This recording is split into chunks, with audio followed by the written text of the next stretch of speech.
Hello friends, this is Jyoti Verma. Today I am going to start with second semester B.Ed जिसका हमारा subject है historical and sociological foundation of education. ये subject हम second semester B.Ed में पढ़ रहे हैं और इसके अंदर हम हमारे कुछ टॉपिक्स पहले भी कर चुके हैं। जैसा कि हमने फर्स्ट यूनिट के अंदर कई ऐसे टॉपिक्स किए जैसा कि मुस्लिम पीरियड में शिक्षा कैसी थी, या फिर एंशियंट टाइम में जो प्राचीन काल था उस समय पर वैदिक पीरियड में शिक्षा कैसी थी, या फिर हमने बौद्धिक पीरियड का भी देखा। उसके बाद हमने अपने कॉन्स्टिट्यूशन के बारे में पढ़ा कि उसने कैसे योगदान दिया हमारी शिक्षा के अंदर। इस तरीके की कई चीज़ें हमने पढ़ी। आज हम पढ़ेंगे इसके अंदर भारतीय शिक्षा आयोग 1964 टू 66, यानी कि इंडियन एजुकेशन कमीशन 1964 टू 66। इसके अंदर हम देखेंगे जैसा कि इसका जो नाम है, ये इसका नाम है, लेकिन इसका जो आपके सिलेबस के अंदर दे रखा है वो कोठारी आयोग दे रखा है। तो आप इसमें कंफ्यूज नहीं होंगे कि भारतीय शिक्षा आयोग और कोठारी आयोग अलग अलग है। कोठारी आयोग इसका नाम क्यों रखा गया है इसको मैं बाद में बताती हूँ आगे। तो इसमें हम देखेंगे आगे भारतीय शिक्षा आयोग की नियुक्ति, यानी कि appointment of the Indian education commission. तो इसके अंदर हम देखेंगे आगे कि क्यों इस कमीशन को कोठारी आयोग भी कहा जाता है। भारत सरकार द्वारा भारतीय शिक्षा आयोग की नियुक्ति 14 जुलाई 1964 यानी कि 1964 को की गई थी। उस समय पर मतलब जिससे शिक्षा के विकास में क्या किया गया, और ज्यादा सुधार लाया गया। शिक्षा के विकास और सुधार को बल मिल सके। डॉक्टर दौलत राम कोठारी, इनके नाम से इस कमीशन का नाम कोठारी आयोग रखा गया था। तो आप कंफ्यूज नहीं होंगे। अगर भारतीय शिक्षा आयोग या फिर कोठारी आयोग कोई भी नाम आता है आपके एग्जाम में या टेस्ट वगैरह में, तो आप उसमें कंफ्यूज नहीं होंगे। डॉक्टर दौलत सिंह कोठारी, जो कि उस समय पर विश्वविद्यालय अनुदान आयोग के अध्यक्ष थे, जो आयोग का अध्यक्ष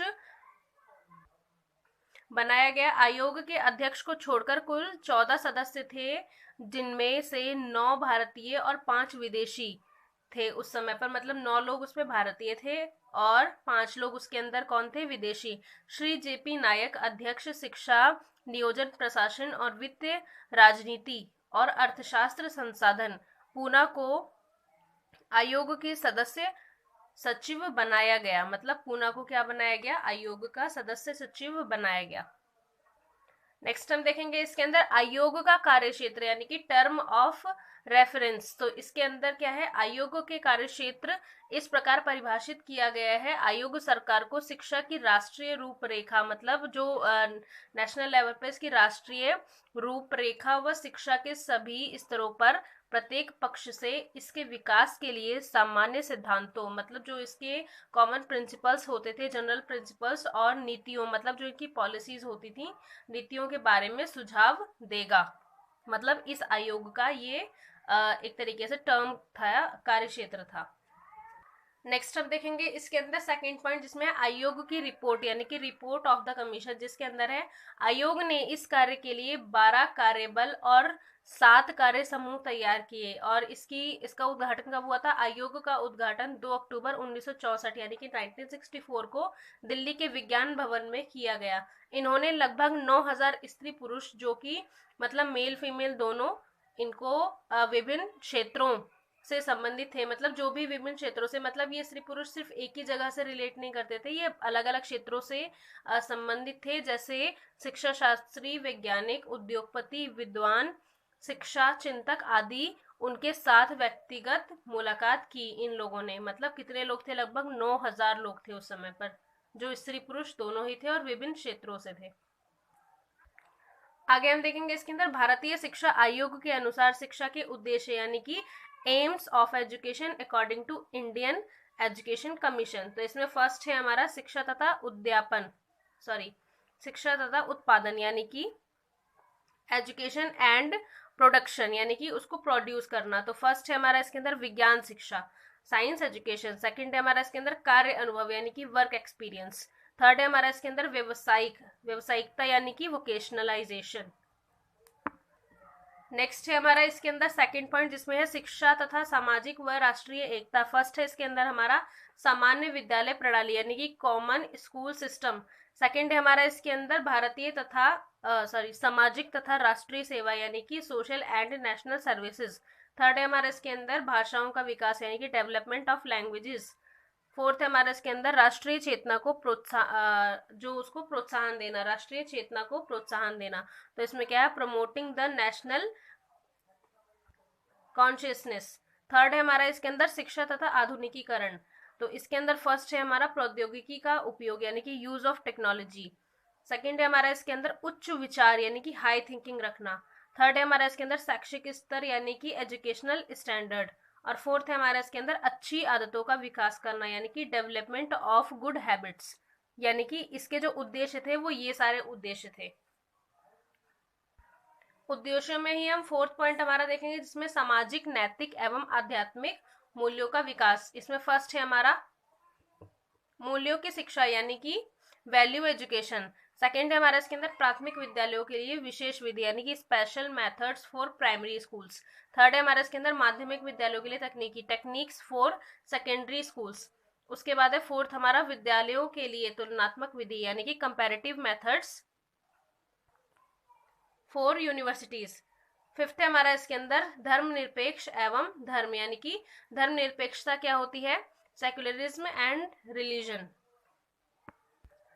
फिफ्थ पॉइंट है हमारा इसके अंदर शिक्षा तथा लोकतंत्र की मजबूती। ये भी उद्देश्यों में से ही एक है, जिसके अंदर 3 पार्ट्स है। फर्स्ट है हमारा निःशुल्क एवं अनिवार्य शिक्षा यानी कि free and compulsory education. Second है हमारा इसके अंदर नेतृत्व का प्रशिक्षण यानी कि ट्रेनिंग फॉर लीडरशिप।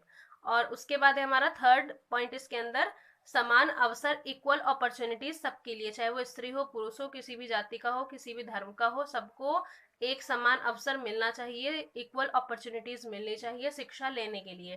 तो ये सारे इस आयोग के यानी कि कोठारी आयोग के क्या थे, सारे उद्देश्य थे, ऑब्जेक्टिव्स थे। आगे हम देखेंगे इसी के अंदर शिक्षा सीढ़ी अथवा शैक्षिक संरचना यानी कि एजुकेशन लैडर और एजुकेशनल स्ट्रक्चर। तो इसके अंदर हम फर्स्ट देखेंगे पूर्व प्राथमिक, जो इसका स्ट्रक्चर बनाया गया शिक्षा लेने का। तो इसमें सबसे पहले क्या था, पूर्व प्राथमिक शिक्षा यानी कि प्री प्राइमरी एजुकेशन। सेकेंड है हमारा इसके अंदर प्राथमिक शिक्षा यानी कि प्राइमरी एजुकेशन। थर्ड है हमारा इसके अंदर निम्न माध्यमिक शिक्षा यानी कि लोअर सेकेंडरी एजुकेशन। फोर्थ है हमारा इसके अंदर उच्च माध्यमिक शिक्षा यानी कि हायर सेकेंडरी एजुकेशन। फिफ्थ है हमारा इसके अंदर उच्च शिक्षा यानी कि हायर एजुकेशन। सिक्स्थ है हमारा इसके अंदर प्रवेश आयु यानी कि age of the time of admission. Seventh है हमारा इसके अंदर सामान्य शिक्षा यानी कि जनरल एजुकेशन। एट्थ है हमारा इसके अंदर प्रथम सार्वजनिक परीक्षा यानी कि फर्स्ट पब्लिक एग्जामिनेशन। नाइन्थ है हमारा इसके अंदर माध्यमिक विद्यालय की किस्में यानी कि types of secondary schools. 10th है हमारा इसके अंदर विद्यालयों की अपग्रेडिंग यानी कि upgrading of the schools. 11th है हमारा इसके अंदर विद्यालयों का चयन यानी कि सिलेक्शन ऑफ सब्जेक्ट्स। और 12th है हमारा इसके अंदर पूर्व विश्वविद्यालय कोर्स यानी कि प्री यूनिवर्सिटी कोर्स। तो इसके अंदर ये पूरा टोटली क्या था, ये सारे जो शैक्षिक संरचना थी, ये पूरा एजुकेशन का स्ट्रक्चर था कि किस तरीके से एजुकेशन लेने की शुरुआत होती है और उसके बाद कहाँ पर जाके वो हायर लेवल पे जाती है। नेक्स्ट हम देखेंगे इसके अंदर विद्यालय पाठ्यक्रम यानी कि स्कूल करिकुलम। तो स्कूल में करिकुलम किस क्लास में किस तरीके का पढ़ाया जाता था, इसको हम देखेंगे। तो फर्स्ट से लेके 5th क्लास तक का जो करिकुलम यानी कि पाठ्यक्रम हुआ करता था वो क्या था, या फिर अभी भी है इस समय पर। फर्स्ट है एक भाषा या फिर मातृभाषा अथवा क्षेत्रीय भाषा इसका उपयोग किया जाता है। मातृभाषा होती है, क्षेत्रीय भाषा होती है उस समय पर स्टार्टिंग में। सेकेंड है गणित का ज्ञान मतलब मैथमेटिक्स। थर्ड है हमारा इसके अंदर क्रियात्मक क्रियाएं। फोर्थ है हमारा इसके अंदर कार्य अनुभव और समाज सेवा। और फिफ्थ है हमारा इसके अंदर शारीरिक शिक्षा यानी कि फिजिकल एजुकेशन। 5th क्लास से लेके 7th क्लास तक का जो करिकुलम है वो क्या है, ये हम देखेंगे आगे। तो फर्स्ट है हमारा इसके अंदर मातृभाषा या क्षेत्रीय भाषा, मतलब मातृभाषा को भी पढ़ाया जा रहा है और क्षेत्रीय भाषा को भी, इन दोनों में से कोई भी एक भाषा का चूज किया जाता है। सेकेंड है विज्ञान यानी कि साइंस। थर्ड है सामाजिक अध्ययन यानी कि सोशल स्टडीज। फोर्थ है हमारा इसके अंदर गणित यानी कि मैथमेटिक्स। फिफ्थ है हमारा इसके अंदर शारीरिक शिक्षा यानी कि फिजिकल एजुकेशन। सिक्स्थ है हमारा इसके अंदर कला यानी कि आर्ट। सेवंथ है हमारा इसके अंदर नैतिक और आध्यात्मिक शिक्षा यानी कि मोरल और स्पिरिचुअल एजुकेशन। एट्थ हम देखेंगे इसके एट्थ क्लास से लेके 10th क्लास तक का जो करिकुलम होता है उसमें हम देखेंगे फर्स्ट हमारा मातृभाषा अथवा अन्य क्षेत्रीय भाषा। ट्वेल्थ सॉरी सेकंड है हमारा इसके अंदर इतिहास भूगोल नागरिक शास्त्र, मतलब ये हिस्ट्री ज्योग्राफी और सिविक्स। थर्ड है हमारा इसके अंदर विज्ञान यानी कि साइंस। फोर्थ है हमारा इसके अंदर गणित यानी कि मैथमेटिक्स। फिफ्थ है हमारा इसके अंदर शारीरिक शिक्षा यानी कि फिजिकल एजुकेशन। सिक्स्थ है हमारा कला यानी कि आर्ट। सेवंथ है हमारा नैतिक और आध्यात्मिक शिक्षा। तो ये इसमें कुछ पॉइंट्स थे, आगे देखेंगे। नेक्स्ट कॉलम जो इसमें बना हुआ है इसके अंदर हम देखेंगे उच्च माध्यमिक शिक्षा का पाठ्यक्रम, यानी कि आप अपर लेवल पे जब जाते हैं 11th-12th में तब आपके पास क्या क्या होता है पाठ्यक्रम में। तो फर्स्ट है हमारा इसके अंदर कोई भी दो भाषा, यानी कि एक आपकी जो मदर टंग है वो हो गई, और आपका एक जो कॉमन लैंग्वेज है जो हर जगह कॉमन है, जैसा कि इंग्लिश लैंग्वेज है या अदर कोई लैंग्वेज आप पढ़ा रहे हैं तो वो हो गई। सेकंड है इतिहास यानी कि हिस्ट्री। थर्ड है हमारा अर्थशास्त्र यानी कि इकोनॉमिक्स। फोर्थ है हमारा इसके अंदर समाजशास्त्र यानी कि सोशियोलॉजी। फिफ्थ है हमारा इसमें कला यानी कि आर्ट। सिक्स्थ है हमारा इसके अंदर भूगोल यानी कि ज्योग्राफी। सेवंथ है हमारा इसके अंदर मनोविज्ञान यानी कि साइकोलॉजी। एट्थ है हमारा इसके अंदर तर्कशास्त्र। नाइन्थ है हमारा इसके अंदर भूविज्ञान। टेंथ है हमारा इसके अंदर गणित। 11th है हमारा इसके अंदर गृह विज्ञान यानी कि हमारा होम साइंस। उसके बाद है आपका रसायन विज्ञान, भौतिक विज्ञान और जीव विज्ञान, ये तीनों साइंस के भाग हैं। तो ये पूरा करिकुलम है हमारा फर्स्ट क्लास से लेके हमारी 12th क्लास तक का, उच्च माध्यमिक शिक्षा तक का। तो ये पूरा सिलेबस एक तरीके से जो हमारे सिलेबस में हमें पढ़ाया जाता है, करिकुलम में पढ़ाया जाता है, इससे आपको पता चल जाएगा। नेक्स्ट है हमारे इसके अंदर पाठ्य पुस्तक यानी कि टेक्स्ट बुक। तो टेक्स्ट बुक में क्या है, आयोग ने सुझाव दिया कि पाठ्य पुस्तकों का राष्ट्रीय स्तर पर निर्माण किया जाना चाहिए, मतलब भारत के राष्ट्रीय स्तर पर निर्माण किया जाना चाहिए। विद्यालयों को राष्ट्रीय शिक्षा अनुसंधान परीक्षण परिषद यानी कि एनसीईआरटी की सारी पुस्तकें, जैसा कि अब गवर्नमेंट स्कूल्स में पढ़ाई जाती हैं और प्राइवेट स्कूल्स में भी उन्हीं को फॉलो किया जाता है, तो एनसीईआरटी का सिलेबस ही बच्चों को पढ़ाया जाता है। इसके जो भी है जो एनसीईआरटी द्वारा सिद्धांतों पर अमल करना चाहिए। आयोग ने सुझाव दिया कि राज्य शिक्षा विभाग पाठ्य पुस्तकों की तैयारी व इसका मूल्यांकन करें। आयोग ने सुझाव दिया कि पाठ्य पुस्तकों के निर्माण के पीछे लाभ और हानि का उद्देश्य नहीं होना चाहिए। नेक्स्ट हम देखेंगे इसके अंदर शिक्षक किस प्रकार के होते हैं। टीचर्स, शिक्षक जो है वो शैक्षिक प्रक्रिया का महत्वपूर्ण भाग है, एक तरीके से इम्पोर्टेंट है, क्योंकि शिक्षा जो दी जाती है वो डायरेक्ट अगर हम देखें तो स्कूल के अंदर शिक्षक ही देता है, जिसके बिना शिक्षण अधिगम मतलब जो लर्निंग और टीचिंग प्रोसेस है, टीचिंग लर्निंग प्रोसेस है, प्रक्रिया संपूर्ण नहीं हो सकती। इस संबंध में आयोग ने जो सिफारिशें प्रस्तुत की, जिसमें उत्तेजक वातावरण, शिक्षकों को नागरिक स्वतंत्रता, व्यावसायिक शिक्षा, शिक्षा का स्तर इत्यादि है, मतलब इसके अंदर ये चीजें शिक्षक के अंदर होनी चाहिए। नेक्स्ट हम देखेंगे शिक्षण विधि यानी कि टीचिंग मेथड्स। तो इसके अंदर है टीचिंग मेथड्स कैसे होते थे, जिसमें लचीलापन होता था, गतिशीलता होती थी। सेकंड है इसके अंदर शिक्षण में नवीन तकनीकों का यूज किया जाता था। थर्ड है इसके अंदर हमारा शिक्षण साधनों की सूची, शिक्षण साधनों की सूची तैयार की जाती थी। फोर्थ है इसमें कार्य अनुभव, मतलब जो वर्क एक्सपीरियंस है या शिक्षण विधियां अलग प्रकार की, उनको यूज किया जाता था। फिफ्थ है हमारा इसके अंदर कक्षाओं का आकार। नेक्स्ट हम देखेंगे इसके अंदर आयोग की रिपोर्ट का मूल्यांकन यानी कि इवेल्युएशन ऑफ कमीशंस रिपोर्ट। तो इसमें फर्स्ट है हमारा आयोग की सिफारिशों में विज्ञान की शिक्षा पर बल दिया गया। सेकंड है इसमें शिक्षा के व्यवसायीकरण पर व्यापक रूप से बल दिए जाने की बात कही गई। थर्ड है हमारा इसके अंदर कार्य अनुभव को भारतीय शिक्षा का अभिन्न अंग बनाए जाने की सिफारिशें की गई। फोर्थ है हमारा इसके अंदर पाठ्यक्रम में व्यापक स्तर पर सुधार की बात कही गई। फिफ्थ है हमारा इसके अंदर कमजोर वर्ग के बच्चों की ओर व्यापक ध्यान देने पर बल दिया जाने पर क्या किया गया, सिफारिश की गई इसके ऊपर भी। त्रिभाषी सूत्र यानी कि जो त्रिभाषाई सूत्र होता है शिक्षक ढांचे में लागू किए जाने की सिफारिशें की गई।